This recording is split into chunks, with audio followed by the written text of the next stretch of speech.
How to add follow button on Facebook profile. Well, hello everyone, welcome back into the channel. In this video today, let me go through the steps on how you can add follow button on your Facebook profile. Now I'll show you the easiest way. Simply proceed to open up Facebook and head into your profile.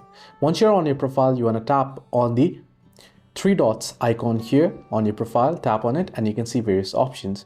Scroll down and you'll find the option to turn on professional mode. Now as you can see here in my case, it says turn off professional mode. That's because I've already enabled it. Instead, you'll have to tap on turn on professional mode if you haven't enabled. Once you do that, the follow option will automatically appear on your profile.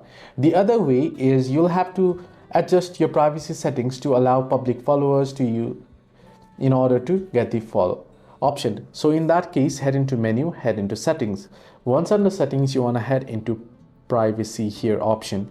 Under settings and privacy, you want to head into followers and public content option here. So you can see followers and public content. You want to tap on it, and then what you want to do is here you can change who can follow me to public. You should find the option here. Now in my case, here you can see it is already public, so you want to tap on who can follow me. You want to set it to public and save it.